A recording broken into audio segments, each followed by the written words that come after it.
تو وہ ایک رائے کے اوپر سب کا فیصلہ ہو گیا. ذرا اس سے آپ کو اندازہ ہوگا کہ اسٹیبلشمنٹ پر کوئی اثر انداز کیسے ہوتا ہے. وہ گھر کی اسٹیبلشمنٹ تھی, 10 نے فیصلہ کیا کہ اسے قتل کرنا ہے, صرف ایک نے رائے دی کہ اس کو کنویں میں پھینک دو, تو ساری اسٹیبلشمنٹ نے مان لیا کہ اسے کنویں میں پھینک دیا. وہاں پہ ایک قافلہ آیا, قافلے والوں نے اپنے پانی کے لیے ڈول ڈالا. دیکھیں وہ کوئی کسی بچے کی تلاش میں ڈول نہیں ڈالا تھا, پانی کے لیے ڈول ڈالا. جب نکالا تو پانی کے بجائے اس پہ ایک بچہ نکل آیا, اور وہ دیکھا انہوں نے کچھ بہت یہ تو منموہن سا ہے, اچھی قیمت پہ بک جائے گا, تو اسے پھینکنے کی کیا ضرورت ہے, مصر ویسے بھی ہم جا رہے ہیں تو اس کو ساتھ لے جاتے ہیں, وہاں جا کے بیچ دیں گے.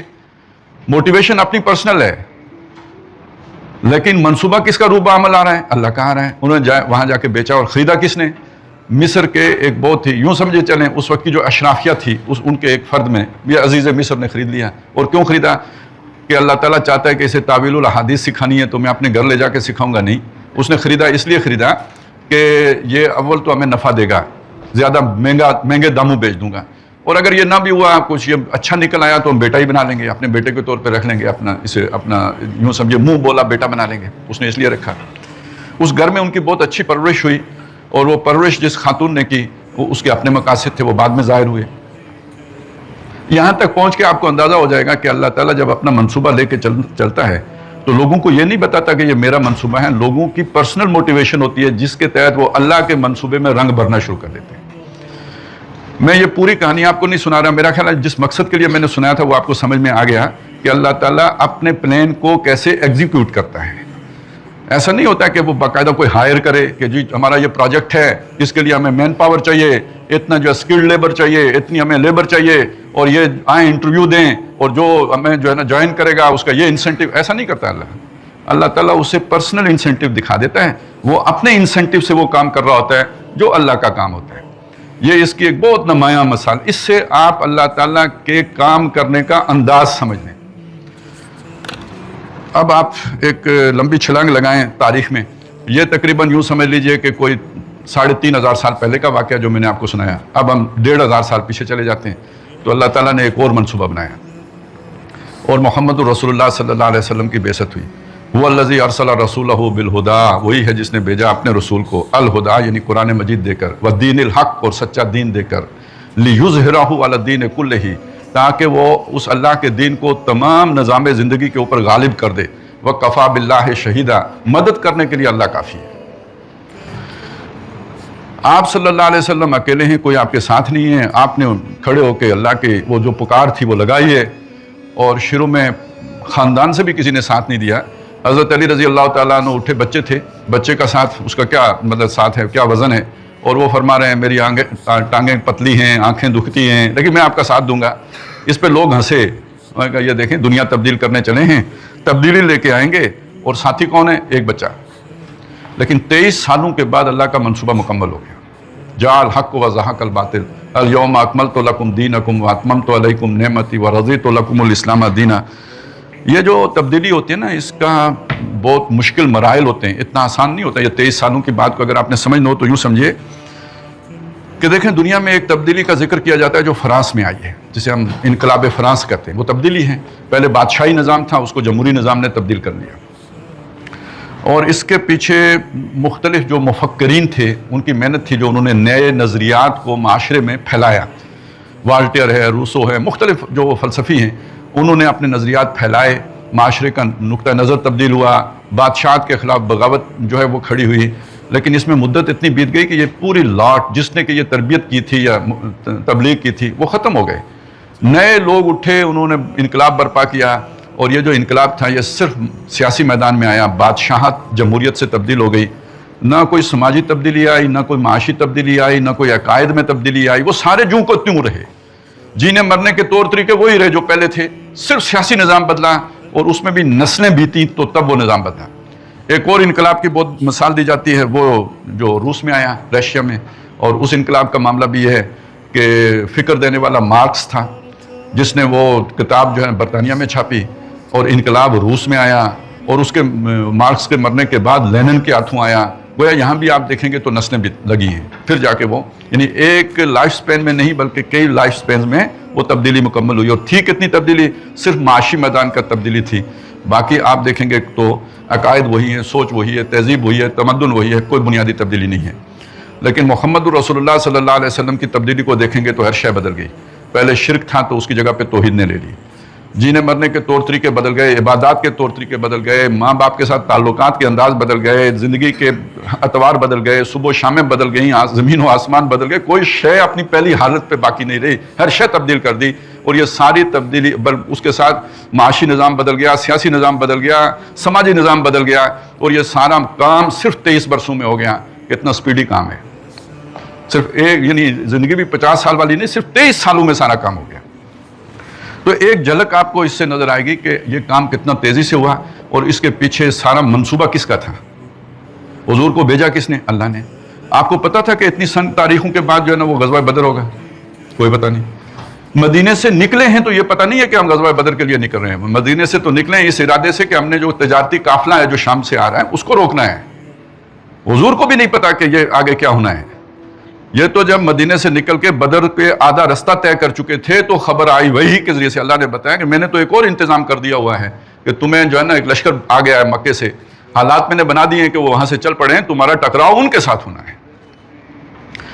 تو یہ ساری منصوبہ بندی جو ہے یہ اللہ تعالیٰ کی طرف سے ہوئی, اور بالآخر جاء الحق وزهق الباطل کی صورت پیدا ہوئی. اب اس میں وہ آیات آپ نے سنی ہوں گی کہ یہ جو شیطان لوگ ہوتے ہیں, شیطانوں کے ایجنٹ لوگ ہوتے ہیں, یہ اپنی چالیں چلتے ہیں, حق کو مٹانے کے لیے چلتے ہیں. انہم یکیدون کیدا, بے شک وہ اپنی چالیں چلتے ہیں, اس میں کوئی شک نہیں ہے, سازشیں کرتے ہیں.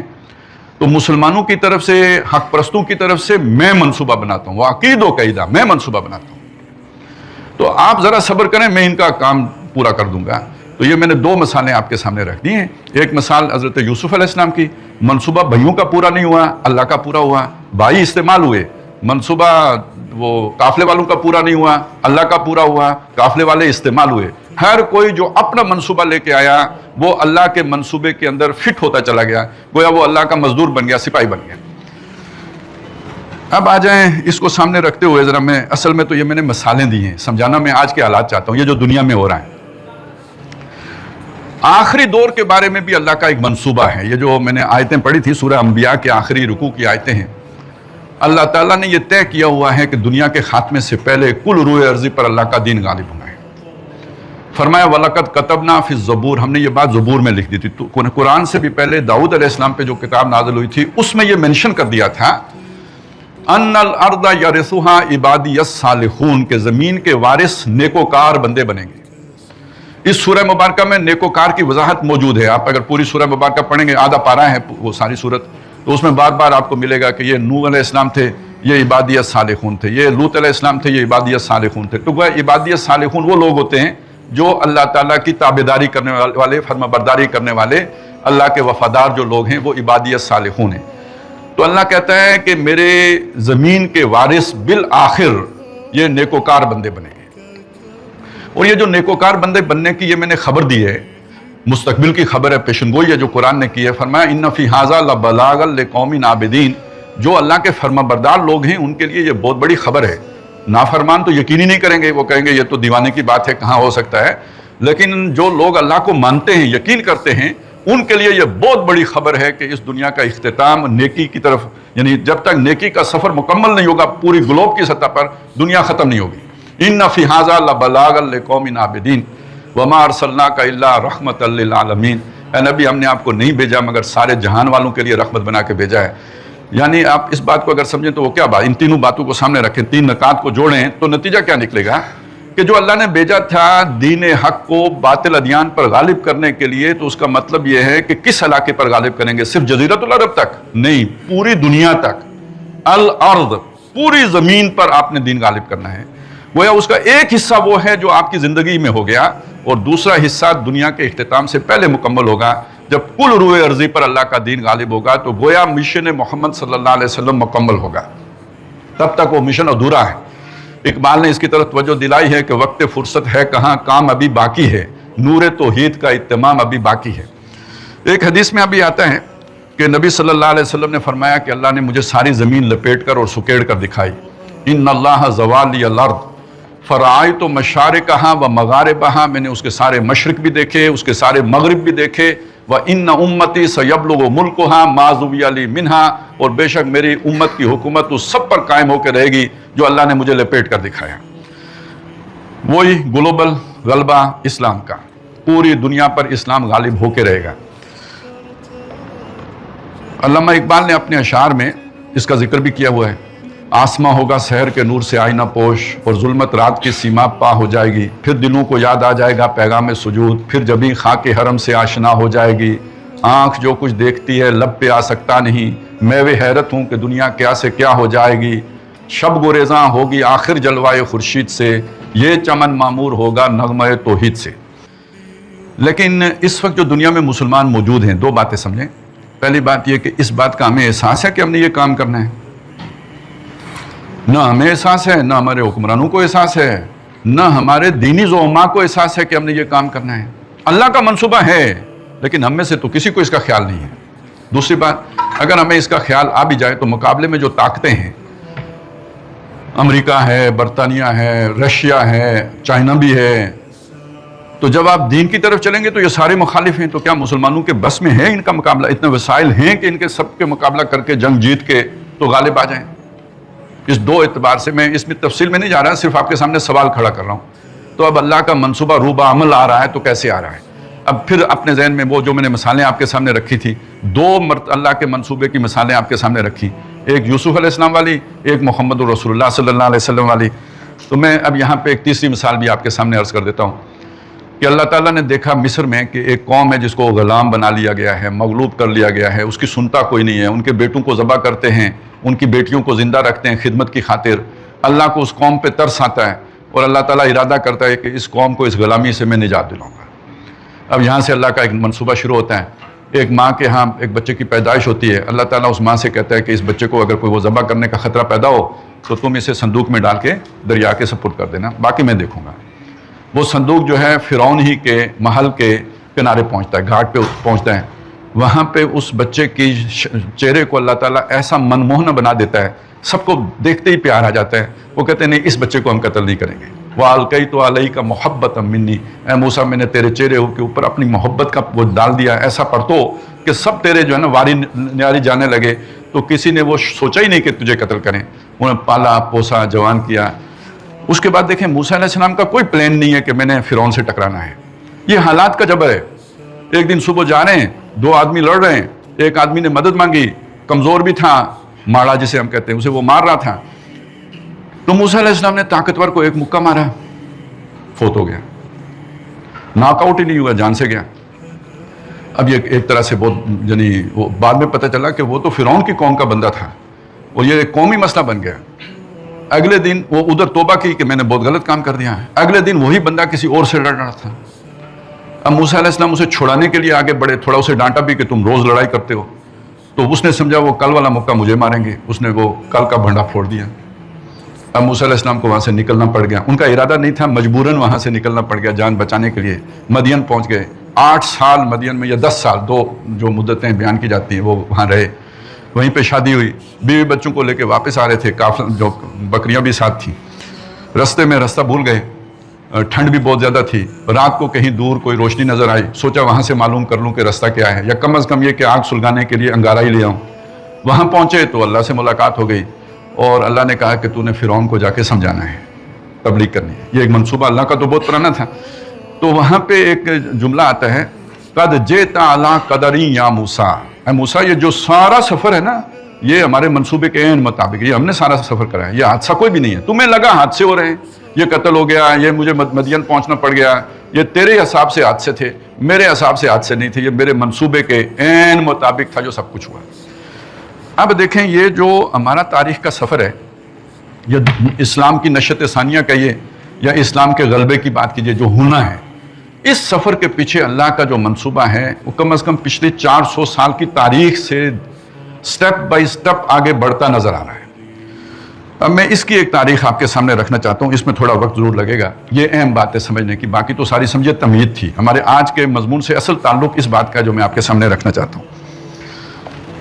یہ بات مختلف مذہبی لٹریچر میں آئی ہے، یعنی ہمارے دینی لٹریچر جو قرآن و حدیث کا اس میں بھی ہے، اس کے علاوہ یہ کرسچینٹی میں بھی ہے، تورات انجیل میں بھی باتیں آئی ہیں. جیسے یہاں قرآن نے زبور کو کوٹ کیا ہے کہ زبور میں ہم نے یہ بات لکھ دی تھی. تو تورات میں ایک بات یہ بھی آئی ہے کہ جب فارکلیت آئیں گے، فارکلیت یعنی محمد رسول اللہ صلی اللہ علیہ وسلم جو فاران کی پہاڑیوں سے آئیں گے، تو وہ دنیا میں امن لائیں گے، عدل لائیں گے. وہ ساری باتیں لکھنے کے بعد ایک بات لکھی گئی کہ جب ان کے 1000 سال گزر جائے گا تو اس کے بعد جو پرانا سانپ ہے، مراد ہے شیطان. پرانا سانپ، یہ تورات کی ٹرمنالوجی ہے، پرانا سانپ سے مراد ابلیس. تو جو پرانا سانپ ہے وہ قدسیوں کے شہروں پر، قدسیوں کے شہر یعنی مسلمانوں کے جو بستیاں ہوں گی، ان کے اوپر یاجوج ماجوج کے لشکر لے کے ٹوٹ پڑے گا. تو نبی صلی اللہ علیہ وسلم کے 1000 سال کے بعد دیکھتے ہیں تو ٹھیک یہ وہ ٹائم ہے جب مغرب میں رینائنسنس کی تحریک اٹھی ہے. ایک طرف یہ کام ہو رہا تھا تو دوسری طرف جو انڈیا ہے، یہاں پہ اس زمانے میں اکبر کی بادشاہی تھی. اکبر بہت عظیم بادشاہ تھا، ہندوستان کا مسلمان بادشاہ تھا، اکبر دی گریٹ. اس سے بڑا کوئی بادشاہ ہندوستان میں نہیں گزرا جو اکبر کا زمانہ ہے. لیکن اسلام کی بڑی غربت کا دور ہے یہ. اکبر نے یہ فیصلہ کیا تھا کہ جو نبی صلی اللہ علیہ وسلم کا اسلام ہے، اس کو ہم نے ختم کر کے اس کی جگہ پہ ایک نیا جو ہے نا مذہب، وحدت ادیان کا ایک تصور اس نے دیا تھا. اسے وہ دین اکبری کہتے تھے یا دین الہی کہتے تھے، اس کو رواج دینے کی کوشش کی. آپ سمجھ سکتے ہیں کہ وہ ایک جو آتا ہے نا حضور کے دور میں، ایک صحابی کسی جزیرے میں چلے گئے تھے، وہاں انہوں نے دجال کو دیکھا تھا، اس سے ملاقات ہوئی تھی اور اس نے کہا تھا وہ زنجیروں میں جکڑا ہوا تھا. تو یوں سمجھ لیجئے کہ نبی صلی اللہ علیہ وسلم سے لے کے 1000 سال تک وہ دجال جو ہے نا وہ قیدی رہا، وہ جکڑا رہا. لیکن یہ جو 1000 سال جب گزر گیا تو اس کے بعد وہ دجال جو ہے آزاد ہو گیا. آزاد ہونے کا یہ مطلب نہیں کہ وہ ظاہر ہو گیا، اس نے پیچھے رہتے ہوئے دنیا کا انتظام اپنے ہاتھ میں سنبھال لیا. اور اسی کے زیر اثر ایک طرف یورپ میں وہ تحریک اٹھی تو دوسری طرف ہندوستان میں وحدت ادیان کی یا یہ کہ دین اکبری کی تحریک اٹھی. ویسٹ میں جو کچھ ہوا اس کے راستے میں کوئی رکاوٹ نہیں آئی. جو فیصلہ کیا انہوں نے اس کے مطابق چیز آگے بڑھتی رہی. لیکن ہندوستان میں ایک رکاوٹ کھڑی ہو گئی اور مجدد الف ثانی کو اللہ تعالیٰ نے بر وقت اس کے مقابلے میں کھڑا کیا. اور ان کی تعریف و توصیف اقبال نے بھی بہت کی ہے کہ گردن نہ جھکی جس کی جہانگیر کے آگے. تو یہ جو مجدد الف ثانی یعنی دوسرے 1000 سال کے پہلے مجدد، انہوں نے ہندوستان میں دجالی اثرات کو پڑھنے سے روکا اور اکبر کے پورے منصوبے کو ناکام کر دیا. اکبر کا بیٹا ہے جہانگیر، جہانگیر کا بیٹا ہے شاہ جہاں. اور اس حکومتی ایوانوں کی سطح پر وہ اکبر کے خیالات باقی رہے، لیکن عوامی سطح پر اللہ تعالیٰ نے مجدد الف ثانی کی تعلیمات کو دوام بخشا، عمومیت بخشی، لوگ ان کی طرف رجوع ہوئے. اپنے اس وقت میں جب وہ کھڑے ہوئے تھے تو لوگ ان کے ساتھ نہیں تھے، بڑے بڑے علماء ان کے ساتھ نہیں تھے، وہ اکبر کی طرف تھے. ابو الفضل فیضی اس وقت کے بہت بڑے عالم تھے لیکن وہ اکبر کی سائٹ پر تھے، مجدد الف ثانی کے ہمنوا نہیں تھے، اسی لیے وہ قید کر دیے گئے. لیکن اس کے بعد عوام الناس کے اندر مجدد الف ثانی کی تعلیمات پھیلیں، آگے بات بڑھی. بیچ میں اور بھی بہت اکابر لوگ آئے جنہوں نے محنتیں کی، حدیث کا پودا ہندوستان میں لگایا. لیکن جب شاہ جہاں کا یوں سمجھے آخری دور شروع ہوا تو اب اس نے اپنے جانشینوں کے بارے میں سوچنا شروع کیا. تو اس کے بیٹوں کے اندر مختلف الخیال بیٹے تھے. ایک بیٹا ہے اس میں جسے ہم عالمگیر بادشاہ غازی کے نام سے جانتے ہیں، اور دوسرا بیٹا ہے جسے دارا شکوہ کہتے ہیں. آپ نے بعض پروگراموں میں آج کل سنا ہوگا کہ یہ جو عالمگیر ہے نا، اورنگزیب عالمگیر بادشاہ غازی، اس کے بارے میں کافی تنقید اس کے اوپر ہوتی ہے کہ اس نے اپنے باپ کو قید کر دیا تھا. اس طرح کی باتیں بھی آپ نے سنی ہوں گی کہ بھائی کو قتل کر دیا تھا. تو مسئلہ کیا تھا یہ لوگ نہیں بیان کرتے. بیک گراؤنڈ کیا ہے؟ بیک گراؤنڈ یہ ہے کہ جو دارا شکوہ تھا وہ ایک یعنی اکبر کے طرز کا نظام چاہتا تھا، وہ ایک سیکولر لبرل ہندوستان چاہتا تھا. اور یہ جو عالمگیر تھا اس کے اوپر جو اثرات تھے وہ مجدد الف ثانی والے تھے. اور یہ جو اس وقت دارا شکوہ جو ہے وہ پنجاب کے علاقے میں موجود تھا اور جو دہلی میں یہ عالمگیر تھا. تو جو شاہ جہاں تھا اس نے یہ کوشش کی کہ دارا شکوہ کو تخت دہلی کے اوپر لا کر بٹھایا جائے. اور اس نے بادشاہ تھا، اس نے کمک بھیجی دارا شکوہ کے لیے، اس کی اپنی فوج بھی تھی، بادشاہ نے کمک بھی بھیجی، اس نے دہلی کے اوپر چڑھائی کی. اس کا مقابلہ کیا اورنگزیب عالمگیر نے اور اللہ نے اورنگزیب عالمگیر کو فتح عطا کی اور اس کے نتیجے میں دارا شکوہ قتل ہوا. اور ابا جان نے چونکہ بہرحال وہ چسکا جو بادشاہی کا ہوتا ہے وہ جاتا تو نہیں، تو انہوں نے جو بھی اپنی حرکتیں ان سے باز نہیں آئے، تو جسے کہتے ہیں وہ جو ہے نا حفاظتی تحویل میں لینا، تو اب مجبوراً